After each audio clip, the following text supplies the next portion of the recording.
Welcome once again to On the Money, your daily weekday dose of economics, business and consumer news.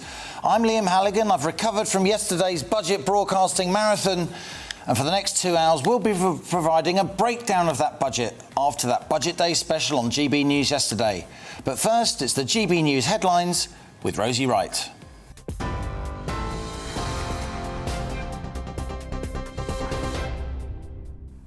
Good afternoon, I'm Rosie Wright. This is your news at 1 o'clock. Daniel Hussein has been sentenced to life with a minimum of 35 years for the murder of two sisters in a northwest London park. The 19-year-old fatally stabbed Biba Henry and Nicole Smallman last June after he said he made a satanic blood pact with the devil. Earlier this week, an independent report also found the Metropolitan Police's response was below the standard it should have been when the girls were initially reported as missing. Commissioner Cressida Dick offered an apology to the family, but that was rejected. The mother of the two murdered women, Mina Smallman, spoke at a news conference after the sentencing. I think you've heard me say in the past there'll be no celebrations here, but justice has been done. But I think we do need to review that kind of separation. When is someone an adult? And I think it's very disrespectful to say that children can't tell the difference between good and evil. David Henderson, the businessman who organised the flight that crashed and killed footballer Emiliano Sala, has been found guilty of endangering the safety of an aircraft. He was sentenced at Cardiff Crown Court early this morning. The small plane carrying 28-year-old Sala crashed into the English Channel in January 2019. Britain faces its highest tax burden since the 1950s. Well, that's the Resolution Foundation's analysis of the Chancellor's autumn budget. It found that households will pay £3,000 more tax as a result of measures introduced since Boris Johnson became Prime Minister, including those that were announced in the budget yesterday. The Chancellor says his ambition is to lower taxes. He announced an extra £150 billion for public services, tax cuts for businesses, extra cash for hospitals, a softening of the cut to universal credit and a freeze for fuel duty. The Office for Budget Responsibility said the plans will take public spending to the highest share of the economy since the late 1970s. The Institute for Fiscal Studies Director Paul Johnson told GB News that despite the upbeat tone of the Chancellor, the real pain will be felt by low-income households due to inflation. On living standards, the Chancellor's presentation was upbeat. He claimed beforehand this was a budget to usher in a new age of optimism. But unfortunately for him and for us, the outlook for living standards doesn't match that upbeat tone. Over the next several years, a combination of tax increases and high inflation will mean very slow growth in living standards. A middle earner is likely to be worse off next year than this, as high rates of inflation and tax rises more than negate small average wage increases. The French government says it's detained a British trawler and given a verbal warning to another boat fishing in its waters off its coast. Tweeting this morning, the French maritime minister said that two British ships were fined during checks off the coast of Le Havre on Wednesday. It is the latest escalation in the dispute between France and Britain over fishing rights. Environment Secretary George Eustice said officials are investigating the circumstances. What I've been able to establish so far is that in respect of that vessel, they were on the list that was provided by the MMO initially to the European Union. The European Union therefore did grant a licence. We are seeing some reports that for some reason they were subsequently withdrawn from the list. It's unclear why that might have been at the moment. Extinction Rebellion protesters have broken into an oil refinery in Hampshire, demanding that the UK government stops all fossil fuel investments. Two British Olympians, Laura Baldwin and Etienne Stott, are demonstrating with them. The protesters are using those pink boats to blockade the main entrance to the ExxonMobil Fawley refinery. Well, we've spoken to ExxonMobil today. They say our focus includes reducing our emissions. They added, we respect the right to peaceful protest, but our priority is the safety of our people. ExxonMobil Fawley continues to operate safely and is not experiencing any impact on production. 4 people have been charged after animal rebellion protesters scaled a government building in Westminster yesterday. They were charged for aggravated trespass. All 4 were bailed to appear at a Westminster Magistrates Court on November the 15th. Now, iPhone cases, magnetic eyelash sets, frisbees and other items have been arriving from Amazon at people's houses when they haven't ordered or paid for them. More than 1 million UK households might have been victim to what's been called the Amazon parcel brushing scam. Consumer group Which believes that third-party sellers are sending items and then falsely logging them as genuine purchases to exploit Amazon's search ranking system. Consumer and civil rights campaigner Jonathan Greer-Trix told GBNews that the worrying part is that they've got your home address. First thing to do if you ever do get an unsolicited item turn up on your doorstep, number one, contact Amazon. Say, look, I didn't order this. Number two, change your password. And unfortunately, it can be a bit of a pain, but do change your credit card registered with the account as well. You're up to date here on GB News. I'll bring you the latest headlines at 1:30. Right now, it's On the Money with Liam.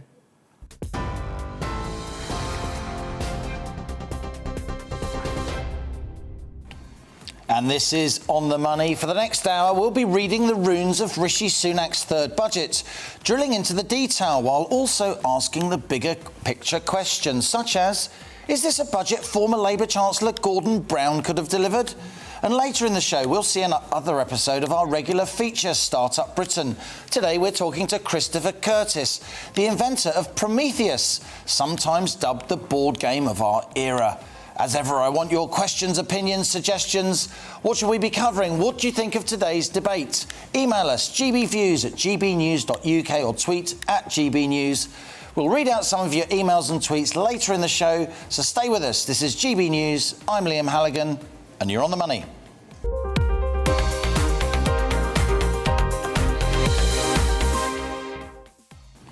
Now, Rishi Sunak yesterday unveiled £150 billion of extra spending for schools, hospitals and all the rest of it.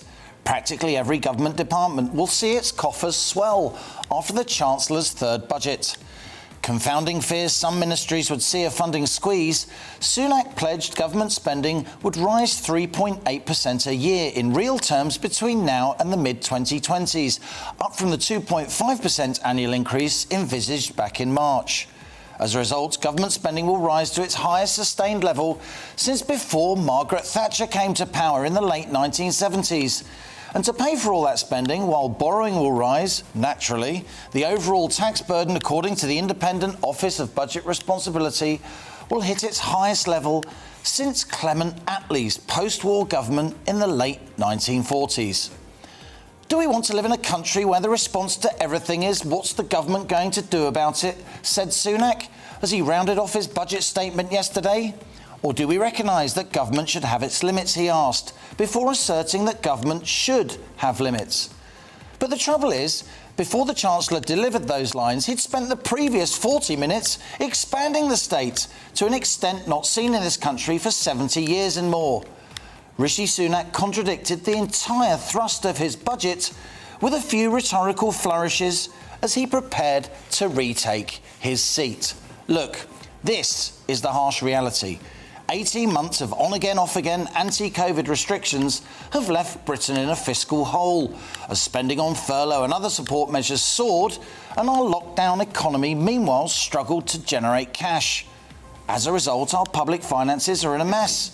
The government borrowed an astonishing £320 billion in 2020 alone. That's around 15% of GDP. Again, the highest borrowing figure since World War II. And this year, too, we're looking at another £183 billion of borrowing. Another huge increase in the UK's national debt.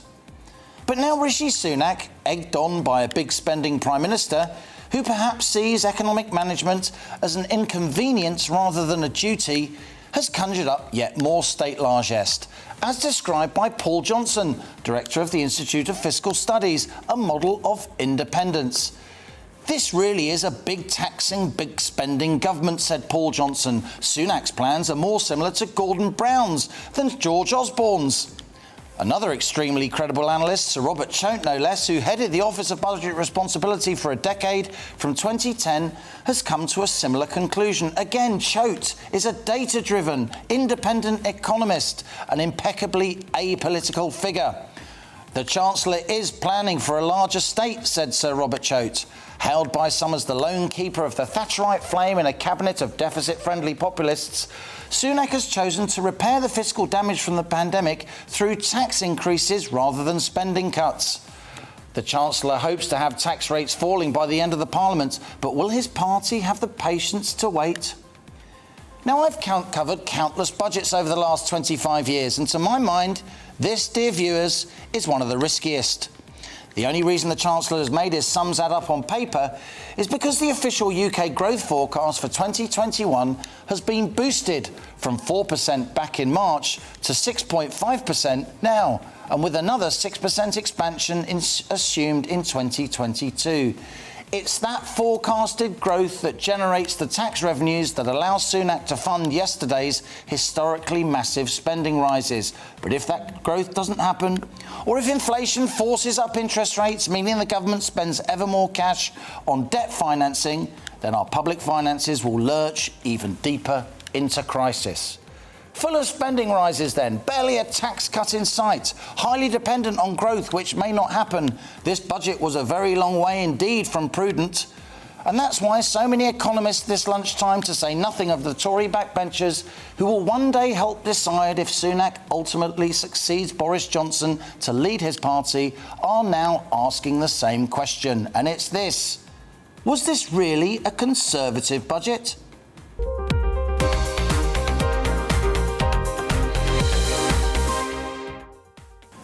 What do you get when you watch On the Money? You get in-depth debates with people who really know their stuff.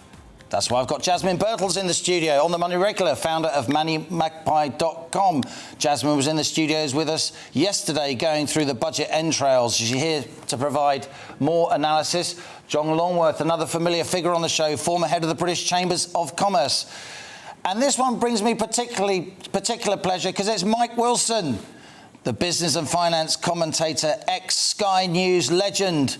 My old mate. Mike, how are you? Very nice to see you. You're welcome to On the Money. You're looking well. But Jasmine Burton, let's start with you. What did you make of what I just said?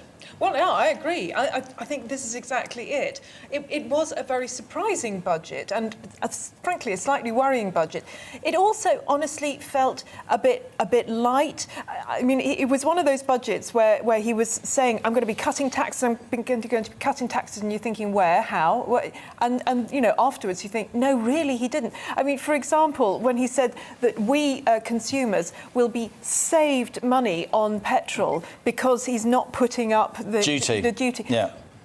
See, that's not my version of saving. Tax that doesn't happen isn't a tax cut. No, not on my In list. some metaphysical sense. Exactly. So, you know, good for him for being positive, for being confident. I think his job is to say, right, you know, it's going to be great, it's going to be marvellous, because as you say, much of this is metaphysical, really. You know, if he says it's positive, you would hope the country will follow. But I think a lot of people came to the conclusion afterwards that...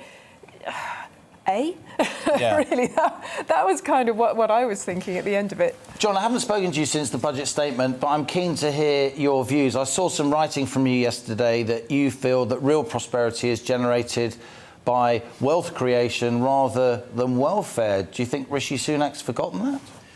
Well, I'm absolutely astonished. He did one or two good things, for example, for the leisure sector, retail sector, temporary relief. That 1 year reprieve on business rates or 50% for retailers. Yeah, but you're asking, is this a Conservative government? And, you know, one of my compatriots in the Independent Business Network has a nice phrase. He says, we voted blue, we got red, and when you mix red and blue, you get brown. And that's exactly what we've got. Not necessarily Gordon Brown, but nonetheless, Rishi Sunak has produced an awful budget. What we should have seen post-Brexit is a stimulus to the economy, which would have itself generated tax receipts without raising tax rates. In fact, to stimulate the economy, Sunak should have cut taxes, both personal and business, and gone for deregulation, simplification of the tax code, access to finance and infrastructure investment. He's done none of that to speak of. What he's done is exactly the reverse of what should have happened. And I've written a number of times that, you know, if you compare COVID to a mini war, then actually we're in the 1940s. Yeah. And he's done what? The same mistakes that Britain made in the 1940s. He's borrowed and poured money into welfare being the green agenda, the NHS without any reform agenda with it, and all that money is going to disappear. What he should have done instead was what Germany did post-World War II, which is invest in the economy and get super growth. And of course, you said yourself in your introduction, the 1940s is one analogy. We're now going to end up in the 1970s. The only possible benefit of that is that we did, in fact, get Margaret Thatcher. So we've got to look out now for where's the new Margaret Thatcher to save us. Mike Wilson, you have oodles of experience covering budgets on Rolling News as Sky's distinguished business editor for many years, and I know you will have been across events yesterday. What did you make of the budget? Do you know, I was trying to think of a budget I actually remember. Do you know what I mean? I'm sorry, I cannot disagree with either Jasmine or John about what they've said. I remember two budgets. I remember when Gordon Brown failed to mention in his speech the increase in national insurance. I remember that one because I was sitting in the studio. And I also remember Lawson's budget when he cut the top rate of tax. All the rest, I didn't know. I promise you, I piled as much knowledge into my brain pre all those budgets as I possibly could. And it was only in later life I suddenly realised the clue to a budget is, so where's the growth? That is the key question to ask about this. So do you think that you can tax your way to wealth? I don't think you can. Can you actually say you're going to be an entrepreneur and you're going to start your own business? I don't think you can. What you can do is to say to entrepreneurs and those people who are providing wealth and therefore providing taxation, you can say this is the environment which is going to help you. Now, we are where we are. We've been through a terrible time. No question interest rates are going to rise in this country. All the central banks, the noise, just even overnight, last night, from central banks about raising interest rates. Oh, apart from the notable exception of Turkey, which has lowered its interest rates, even though they've got rampant inflation. But again, that's for another day. But actually, we're looking to the United States, aren't we? Is all this spending actually going to be tapered? Yes, it is. Are things going to get tough? Yes, they are. I mean, we are where we are. Let's never forget that we live in a tiny little economy, and these kind of things matter. So that's my take on it. Where was the growth? Where is the growth going to come from? I do not know. There are four people on this panel, Jasmine. We're all broadly entrepreneurial people. We've all voted for various different parties throughout our lives, not least Mike and myself as journalists.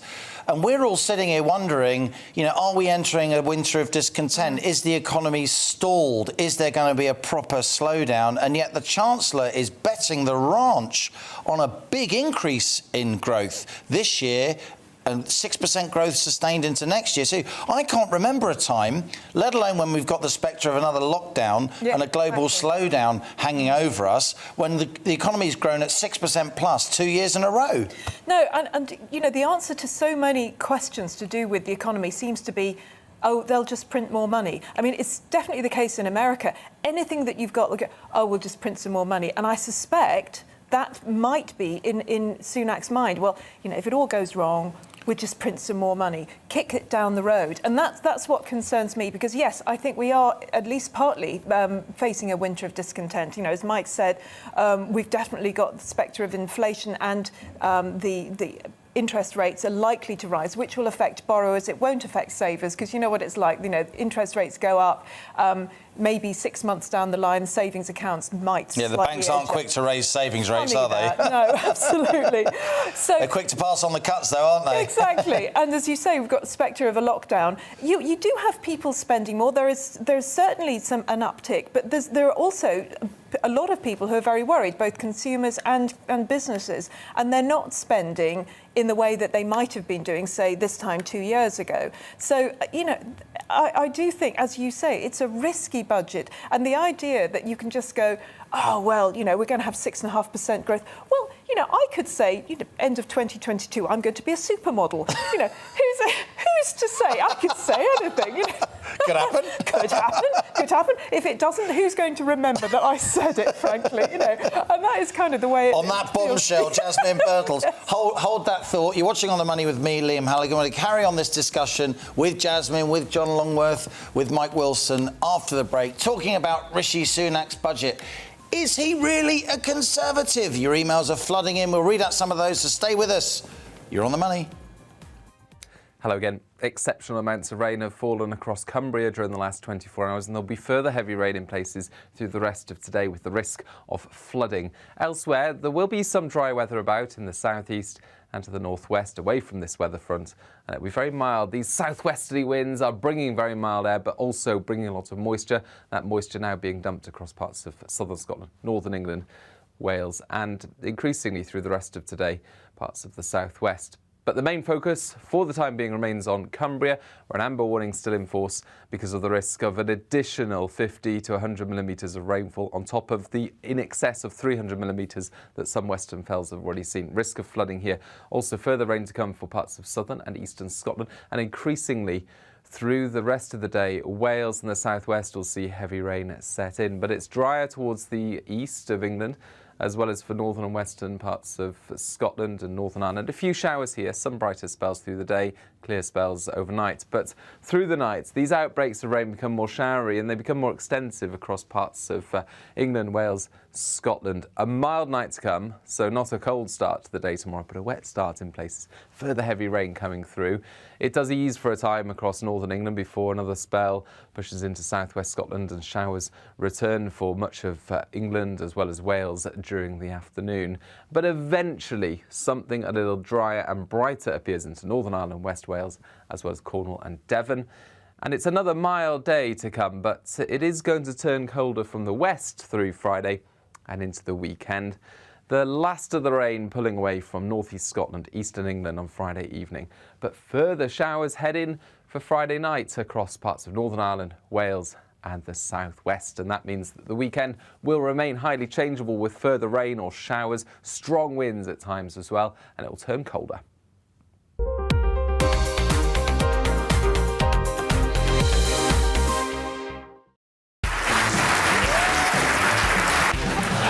My name is Andrew Doyle. Join me every Sunday evening at 7 p.m. for Free Speech Nation.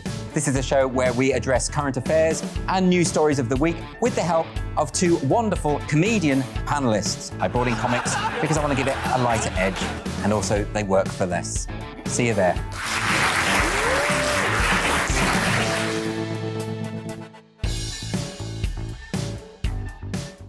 I'm Colin Brazier.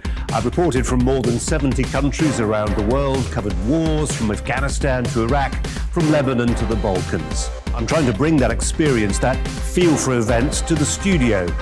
And something else. I'm ready to give an opinion. Today's stories with a spark. Brazier from 8 p.m. weekdays on GB News. Join us for Political Correction. We're here every Sunday to correct politics and put you, the people, back in charge. We talk about all areas of the United Kingdom, including Northern Ireland. Our debate goes way beyond the Westminster Village. It's about the real country. It's about your opinion. So please, we want you to tell us what you think. This is Political Correction. Every Sunday morning from 10 a.m. here on GB News.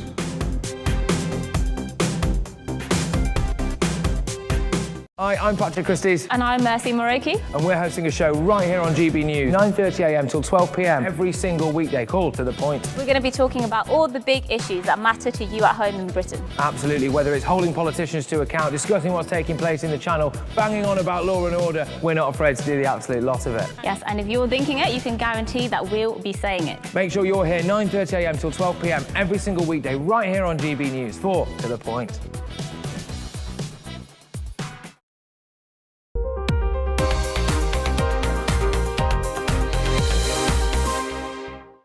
Welcome back, you're on the money. We're reading the runes of Rishi Sunak's third budget after the Chancellor yesterday unveiled £150 billion of extra spending for schools, hospitals and all the rest of it. Practically every government department, its coffers will swell. That's the plan anyway. And today we're asking, was this really a Conservative budget?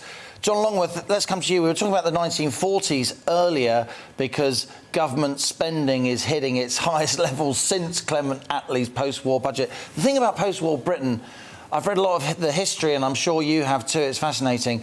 We were a very young country. All the demography was geared towards growth. The whole world was rebuilding after the Second World War. It was impossible not to grow by 3, 4, 5, 6%. It's not the same now, is it? No, not at all. I mean, though at that time, of course, as you said, the whole world was growing. Our relative economic performance back in comparison with continental Europe was not as good. But then they were given free largesse through the Marshall Plan by the Americans and so on, whereas we were made to pay. But if you look at the forecasts the governments have got at the moment, they're talking about a run rate of 1.5% growth eventually as the settled rate of growth. It's just not good enough. After this 6%, 6.5%, 6% sort of growth rocket over the next 2 years. Those growth rockets are bounce backs from COVID. That's right. Actually, post-Brexit, we should be aiming for 3% per annum. Because if we don't, and people need to understand this, we will have relative economic underperformance. We will become a poorer nation over time by comparison with competitors around the world. And a more indebted nation. The bounce back is temporary, but the extra spending committed is forever. So you can only fill that with borrowing. Exactly. More borrowing or more printed money, which, of course, devalues the economy.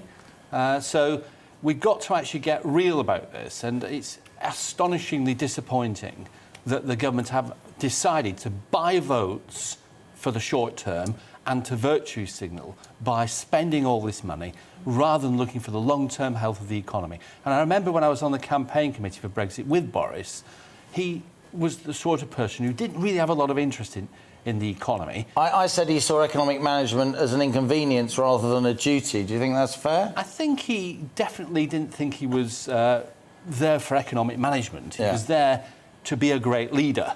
And I think that's sort of the modus operandi. If we're not careful, he's going to turn Britain into France. You know, we're high spending, high tax. France. High spending, high tax, statist, corporatist, not what Britain is. We need to be entrepreneurial, growth-orientated and global. L'État, c'est moi, says Boris. Mike Wilson, one thing that really caught my journalistic ear listening to the budget, as I'm sure it did you, was when Rishi Sunak said we're heading for inflation of around 4% for the next year. The Bank of England has acknowledged that we could hit 4% inflation by the end of this year, but he's not talking about, Andrew Bailey, the governor, isn't talking about inflation averaging 4% over the next year, as Sunak did. He also took the unusual step, the Chancellor, of saying to the House of Commons he'd written to the Bank of England to reconfirm its duty to bring down or control inflation. Do you think Rishi Sunak sees inflation coming and he's trying to shift the blame onto the Bank of England for not raising interest rates sooner? I would if I were him. I think the Bank of England... I think the Bank of England have taken a back seat here. It's pretty obvious this isn't a spike. That's what they were hoping. This is what all these central banks are. They're hoping that it's a spike in inflation, i.e. up and then down again. I think that with the rise in energy prices, the big geopolitical games being played about gas and oil and all the rest of it, we are facing higher interest rates, no question whatsoever, and they are not going to come down for some time. I really worry about that. The other thing I was trying to get my head around was what does middle income mean?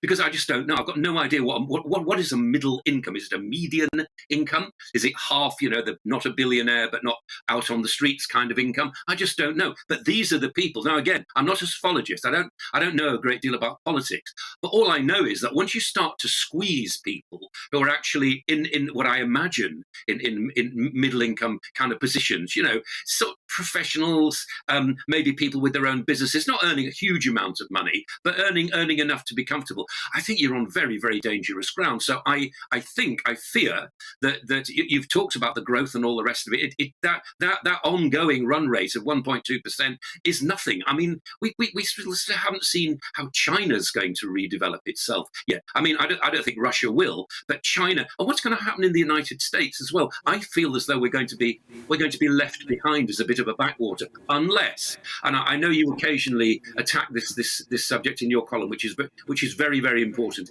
we have in this country a tremendous level of intelligent graduates, undergraduates and so on, who are working on very, very important projects at universities. I think if we can capture, if I may just say this, the lower reaches of AI and all the rest of it, I think then we've got a chance. I wouldn't like to be in Germany now. I would not like to be in France. I think those are yesterday's economies. I really feel as though we've got a chance to do something here. But it's got to be, the entrepreneurs have got to be cuddled. Put it like that.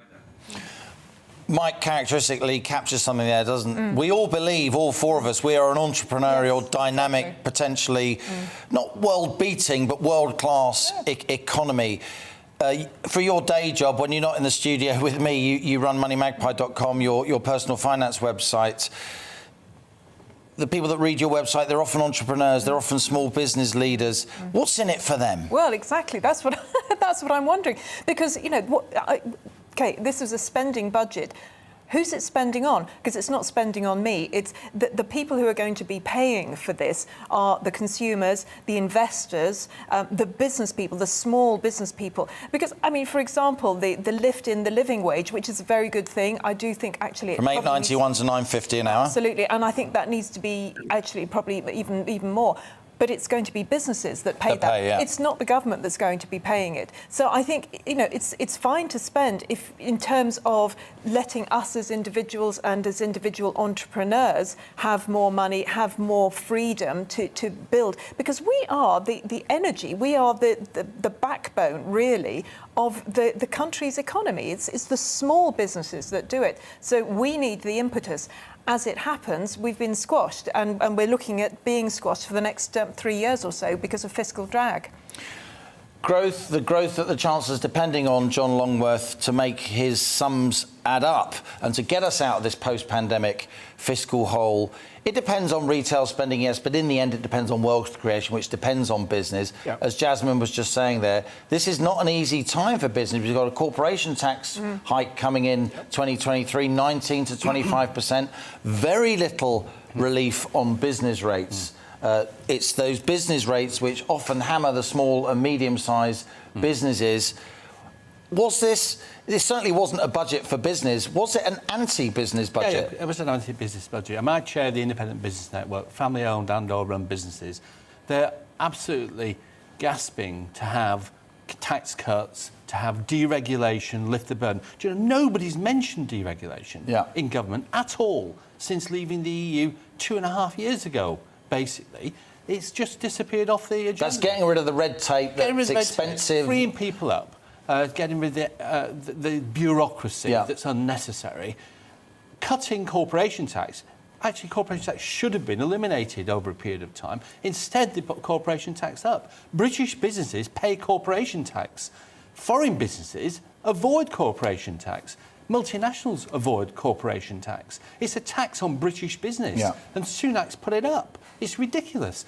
And what we should also, of course, have seen is personal taxation cuts, because we need to stimulate demand as well as production. And if we're going to get any chance of levelling up in the UK, we've got to actually focus on creating wealth in the regions, not giving the regions welfare, because the regions need wealth creation, they need good jobs, good businesses and entrepreneurialism. Mike Wilson, let's give the last word to you. I think we all agree we want the UK to succeed. We desperately want the UK to succeed. We all agree Rishi Sunak's taken a risk. Is it a risk too far? Can you hear us, Mike?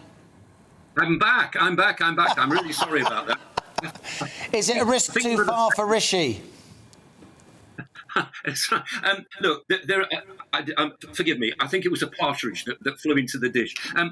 Here's what I think. There are certain things that you, in public, there are certain things that you may not do. Now, you may not insult Joanna Lumley, or you may not take a pop at the NHS. Now, I don't care about Joanna Lumley. I think she's a wonderful person. The NHS, you may not criticise it at all. This brings me on to saying, love the extra spending, love the government departments, but who is actually looking after our money in these organisations? Answer, I do not know. Has it been tried? Yes, it has. Has it succeeded? No, it hasn't. You know what I'm saying? In other words, this great largesse that's being thrust out to these services, which is what they are. I mean, they're all services. Are we getting the benefit of that? Will we ever know? No idea. That's my worry about it. And that pheasant, I shall talk to it very soon. Sky News legend Mike Wilson, great to have you. A pheasant threw into my dish.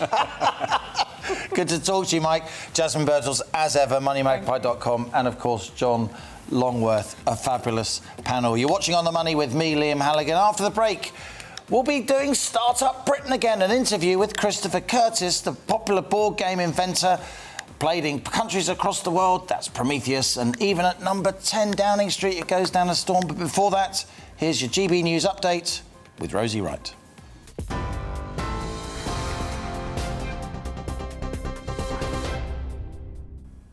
Good afternoon, I'm Rosie Wright. Let's get you up to date. The mother of sisters Bieber Henry and Nicole Smallman spoke of her loss after their murderer received a life sentence. Mina Smallman said they were real people with real hearts. Daniel Hussein will serve at least 35 years in prison. The 19-year-old fatally stabbed the sisters last June in a London park after he said he'd made a satanic blood pact with the devil. Earlier this week, an independent report also found the Metropolitan Police's response was below the standard it should have been when the girls were initially reported missing. Commissioner Cressida Dick offered an apology to the family, but they rejected it. The UK government has threatened to retaliate should France impose sanctions on British fishing vessels after a trawler was detained. French authorities said that 2 British ships had been fined during checks off the coast of Le Havre on Wednesday. The Environment Secretary, George Eustace, said threats to block British boats from French ports and tighten checks appear to breach international law. It's the latest escalation in the dispute between Britain and France over fishing rights. The businessman who organised the flight that crashed and killed footballer Emiliano Sala has been found guilty of endangering the safety of an aircraft. David Henderson, who's 67, was convicted by a jury at Cardiff Crown Court earlier this morning. The small plane carrying 28-year-old Sala crashed into the English Channel, killing the player and the plane's pilot, David Ibbotson, in January 2019. Britain faces its highest tax burden since the 1950s. That's the Resolution Foundation's analysis of the Chancellor's autumn budget. Well, they found that households will pay £3,000 more tax as a result of measures that have been introduced since Boris Johnson became Prime Minister, including those measures we heard yesterday.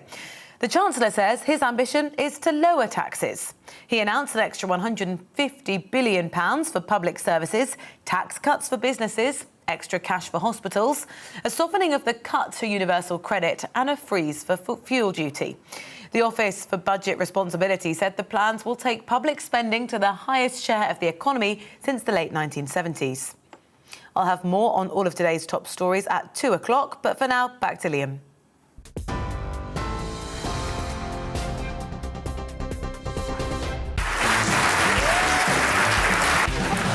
My name is Andrew Doyle. Join me every Sunday evening at 7 p.m. for Free Speech Nation. This is a show where we address current affairs and news stories of the week with the help of 2 wonderful comedian panellists. I brought in comics because I want to give it a lighter edge, and also they work for less. See you there.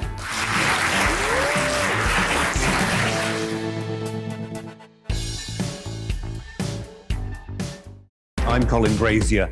I've reported from more than 70 countries around the world, covered wars from Afghanistan to Iraq, from Lebanon to the Balkans. I'm trying to bring that experience, that feel for events, to the studio. And something else. I'm ready to give an opinion. Today's stories with a spark. Brazier from 8 p.m. weekdays on GB News.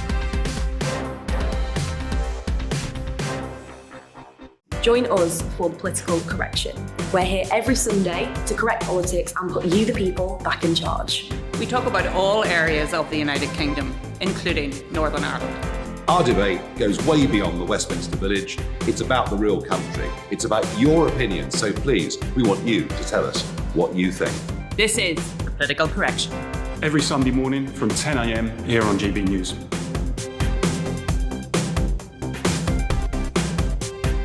Hi, I'm Patrick Christie's. And I'm Mercy Moroki. And we're hosting a show right here on GB News, 9:30am till 12pm, every single weekday. Call to the point. We're going to be talking about all the big issues that matter to you at home in Britain. Absolutely, whether it's holding politicians to account, discussing what's taking place in the Channel, banging on about law and order, we're not afraid to do the absolute lot of it. Yes, and if you're thinking it, you can guarantee that we'll be saying it. Make sure you're here 9:30am till 12pm, every single weekday, right here on GB News, for To the Point.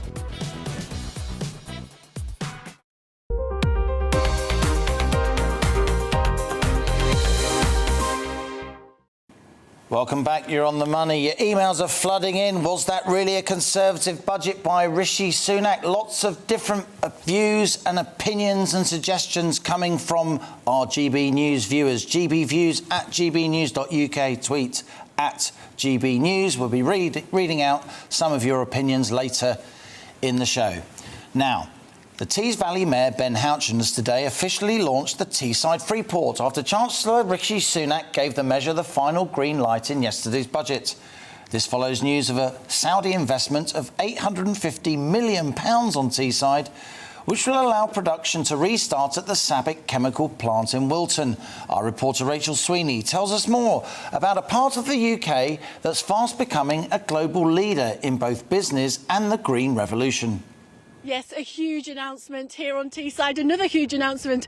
Joining me now is Jacob Young MP. What a moment for you after everything you've done in Parliament to get this make this happen. I'm going to start again. Is it the UK's first free port? First post-Brexit free port. Have to say post-Brexit. Okay. Yes, this is the UK's first post-Brexit Freeport, and the Mr Freeport himself is with me now, Jacob Young MP. What a moment for you announcing that to people in Teesside. Absolutely, it's fantastic because, you know, if you from Teesside, you've seen the deindustrialisation of our area over the last few decades, but this is now our opportunity, our real chance to turn the tide, and it's fantastic to be part of that mission to transform Teesside.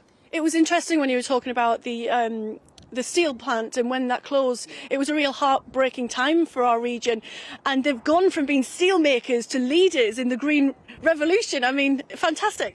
Yes, well, Teesside led the world in the Industrial Revolution. You know, we have bridges that span famous rivers across the world, like the Sydney Harbour Bridge or London's Lambeth Bridge, all made here with Teesside steel. So we led the world in the Industrial Revolution, and now this is our opportunity to really lead the world in the green Industrial Revolution with things like hydrogen, carbon capture and storage, and it's fantastic that we've been able to secure this Freeport status today to help us do just that. Now, I called you Mr Freeport before because that's the name that Tees Valley Mayor Ben Houchen gave you. Can you tell us why? Well, Ben told me 2 years ago to go down to Westminster and campaign for a Freeport because we believed that this was our biggest opportunity to unlock the ambitions that people have here. So I've been for the last 2 years, and many of my colleagues in Parliament will know, campaigning for this Freeport because I do see it as such an important step in reindustrialising our area, bringing those jobs back, creating those real opportunities for people locally. Now, you said in there that a lot of it was timing and luck, but it's more than that, isn't it? Let's talk about the job opportunities that are going to be coming up here. Well, yes, so our Freeport is planned for 18,000 jobs over the next 5 years, 32,000 jobs by 2030, and we've demonstrated that it'll add £3.2 billion to our local economy here. And what that means to the guy on the street is that he's got a wage packet at the end of every month, or the corner shop's going to stay open because people are using it, or the pub's going to stay open because people are using it. And you know, I really do think, you know, often there's a disconnect between what government announcements are and what they mean to individual people. This means jobs for Teessiders, and I'm so pleased. Teesside's becoming a leader in so many things, not only the green industrial revolution, but also in business. I mean, we've just had an £850 million announcement. Tell us about that in Wilton. Yes, so the Trade Minister, Lord Jerry Grimstone, confirmed last night that SABIC, which is a Saudi Arabian company, are investing £850 million in its plant on Teesside. And SABIC's been a household name here for many years. I used to work there before becoming an MP, so this is a fantastic announcement, securing and creating over 1,000 jobs in our area. And we talk about the green industrial revolution. This announcement is about bringing green energy to their plant on Wilton, securing it for the next couple of decades. So it's a real chance for us to grow again here. We're throwing around these huge figures, but also we've had in the budget £310 million for transport infrastructure, another huge boost for Teesside.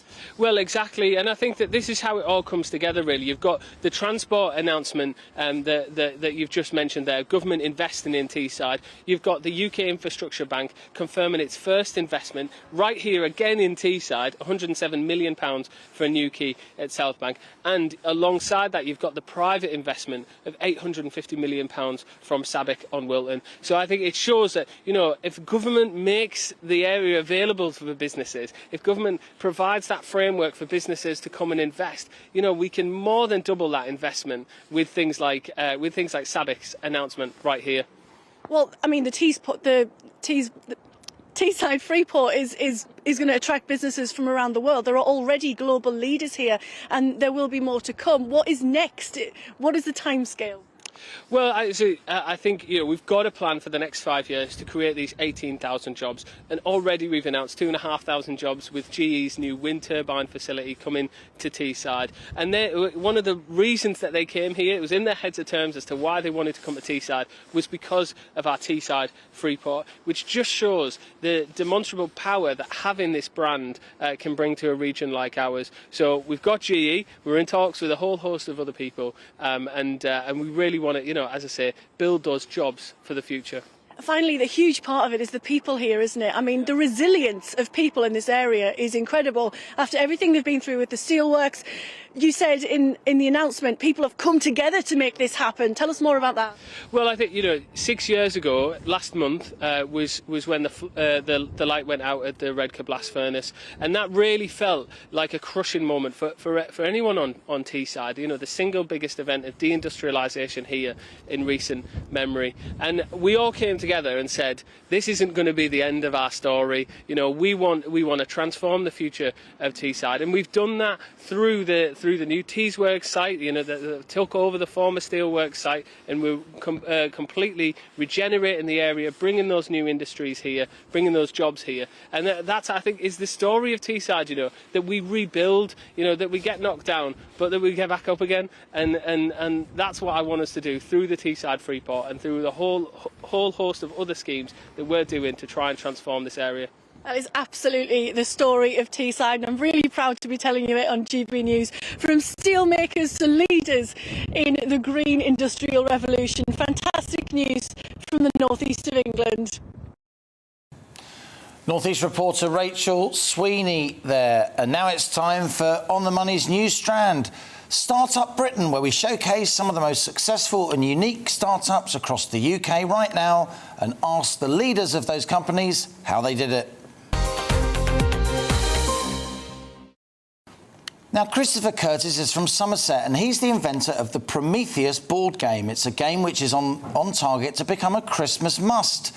And it's even owned by the Prime Minister himself, who received the gift whilst recovering from COVID earlier this year.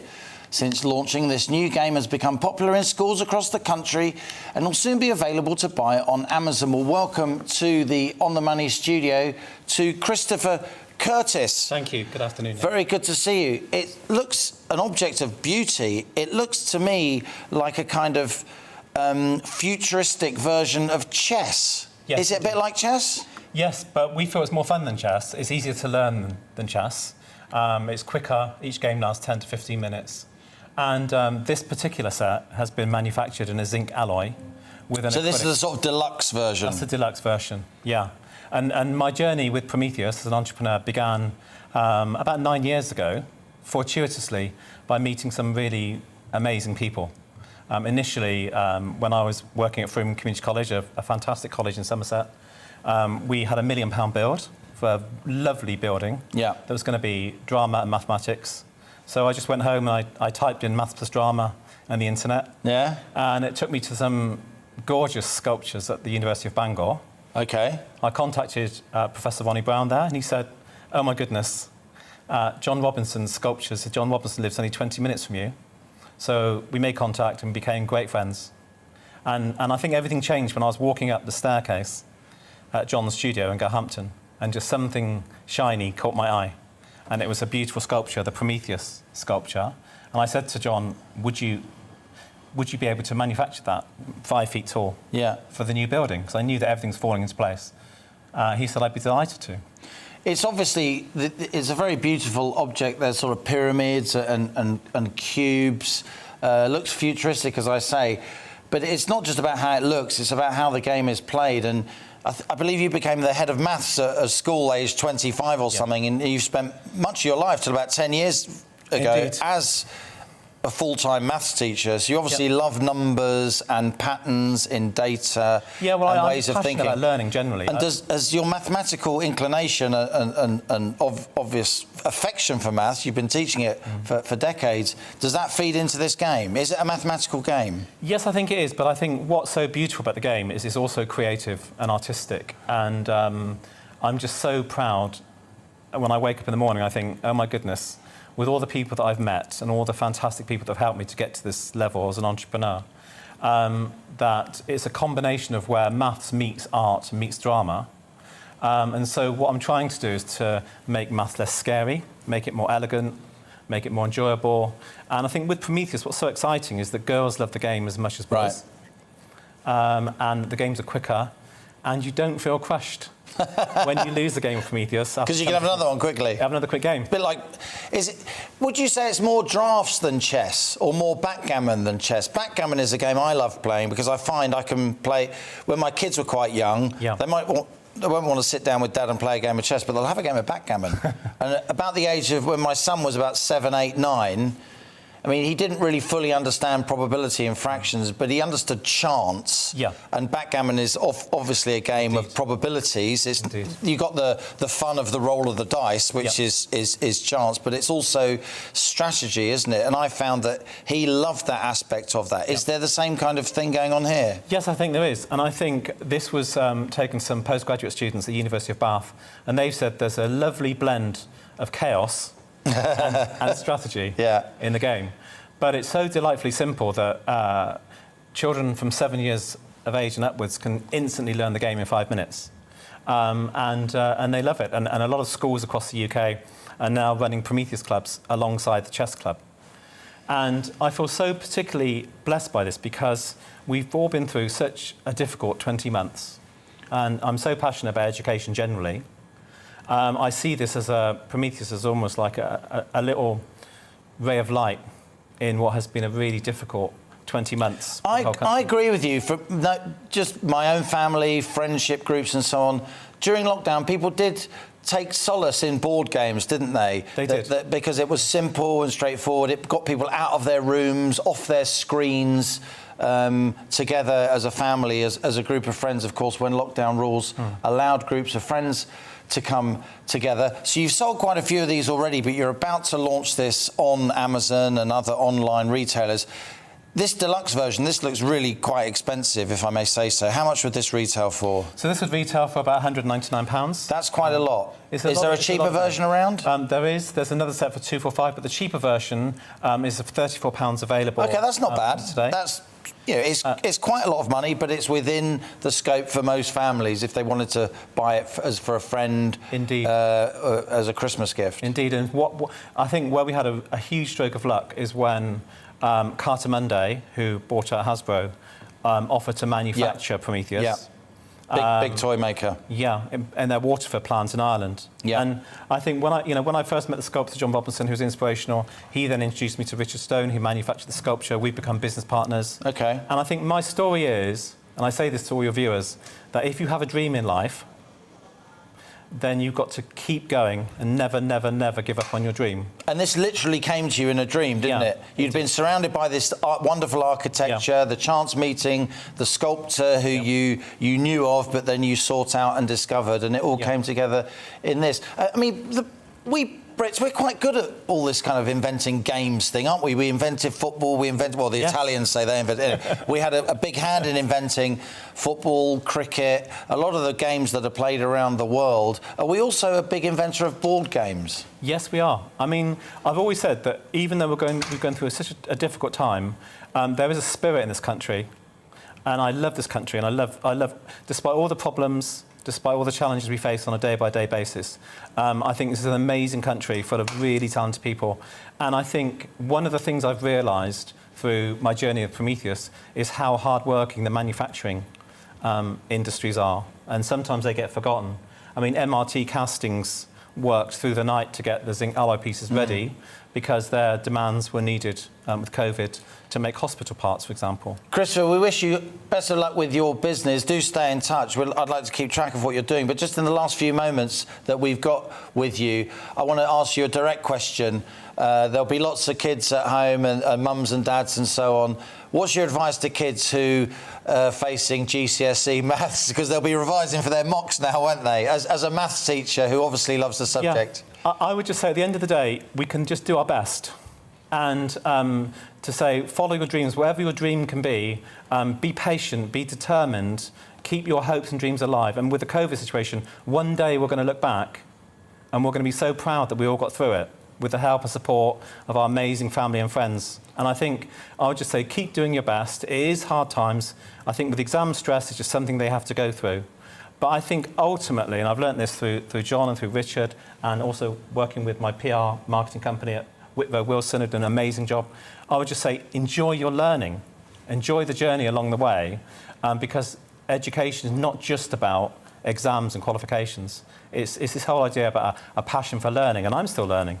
And I've been on an amazing journey from a lovely community college perspective to becoming a business owner, and it's going really well. We wish you luck with your business, Christopher. I look forward to seeing Prometheus on the shelves, and maybe even a present for me under my Christmas tree, a present to myself. No one else is going to buy me a present these days. You've been watching On the Money with me, Liam Halligan. Every weekday at 1 p.m, I'll bring you your daily dose of economics, business and consumer news. And I'll be back after the break with my partner in crime, Doria De Pero, as we read the runes of the budget even more. A whole host of new guests and angles will be with us, and some of your emails too. So this is GB News. I'm Liam Halligan, and that was On the Money. Hello again. Exceptional amounts of rain have fallen across Cumbria during the last 24 hours, and there'll be further heavy rain in places through the rest of today with the risk of flooding. Elsewhere, there will be some dry weather about in the southeast and to the northwest away from this weather front, and it'll be very mild. These southwesterly winds are bringing very mild air, but also bringing a lot of moisture. That moisture now being dumped across parts of southern Scotland, northern England, Wales, and increasingly through the rest of today, parts of the southwest. But the main focus for the time being remains on Cumbria, where an amber warning is still in force because of the risk of an additional 50 to 100 millimetres of rainfall on top of the in excess of 300 millimetres that some western fells have already seen. Risk of flooding here. Also further rain to come for parts of southern and eastern Scotland, and increasingly through the rest of the day, Wales and the southwest will see heavy rain set in, but it's drier towards the east of England, as well as for northern and western parts of Scotland and Northern Ireland. A few showers here, some brighter spells through the day, clear spells overnight. But through the night, these outbreaks of rain become more showery and they become more extensive across parts of England, Wales, Scotland. A mild night to come, so not a cold start to the day tomorrow, but a wet start in places. Further heavy rain coming through. It does ease for a time across northern England before another spell pushes into southwest Scotland, and showers return for much of England as well as Wales during the afternoon. But eventually something a little drier and brighter appears into Northern Ireland, West Wales, as well as Cornwall and Devon. And it's another mild day to come, but it is going to turn colder from the west through Friday and into the weekend. The last of the rain pulling away from northeast Scotland, eastern England on Friday evening. But further showers head in for Friday night across parts of Northern Ireland, Wales and the southwest. And that means that the weekend will remain highly changeable with further rain or showers, strong winds at times as well, and it will turn colder.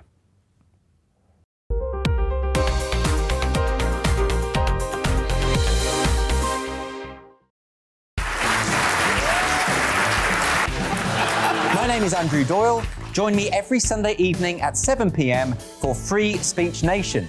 This is a show where we address current affairs and news stories of the week with the help of two wonderful comedian panellists. I brought in comics because I want to give it a lighter edge, and also they work for less. See you there.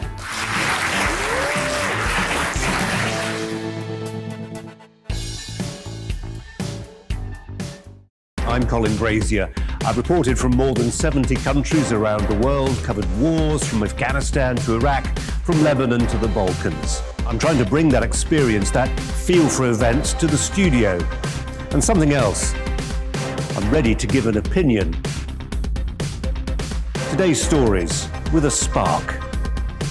Brazier from 8 p.m. weekdays on GB News. Join us for the political correction. We're here every Sunday to correct